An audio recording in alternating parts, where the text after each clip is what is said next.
Selamat pagi teman-teman. Pada pagi hari ini mari kita sediakan waktu untuk membaca dan merenungkan firman Tuhan. Firman Tuhan yang menjadi renungan kita di pagi ini terambil dari 2 Raja-Raja pasal 22 dan pasal 23. Nah teman-teman, pada pasal-pasal sebelumnya menceritakan seorang raja yang memerintah di usianya yang masih muda. Dia umur 7 tahun pada waktu menjadi raja. Dia adalah Raja Yoas. Nah, bagian ini juga menceritakan tentang seorang yang masih muda tapi menjadi raja. Raja itu bernama Yosia. Nah, pada suatu kali ditemukanlah kitab Taurat di rumah Tuhan. Isi dari kitab Taurat itu dibacakan kepada Raja Yosia.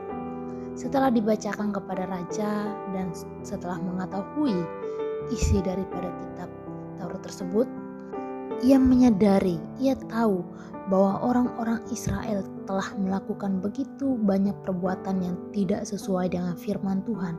Mereka telah melanggar perintah Tuhan. Karena itu Yosia mengumpulkan semua rakyat dan dibacakanlah isi daripada kitab Taurat itu, yaitu perintah-perintah Tuhan kepada mereka. Setelah dibacakan, Yosia meminta mereka untuk membuat perjanjian untuk melakukan perintah Tuhan.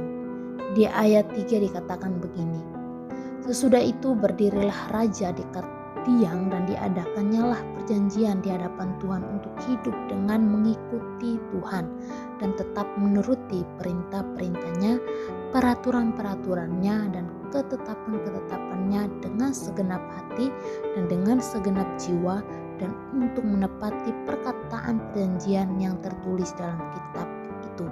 Dan seluruh rakyat turut mendukung perjanjian itu. Teman-teman, hal yang sama juga seharusnya kita lakukan dalam kehidupan kita. Ketika kita baca Alkitab, bersaat teduh, setelah mendengarkan firman Tuhan di sekolah minggu, maka kita harus melakukan apa yang sudah kita belajar. Seperti Yosia yang memerintah rakyat pada waktu itu untuk mengikuti, untuk melakukan perintah-perintah Tuhan.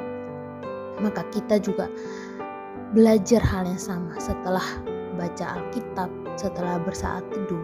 Kita tidak hanya sekedar baca atau sekedar dengar saja, tapi kita juga mau taat dan setia melakukan firman-Nya. Tuhan Yesus memberkati. Amin.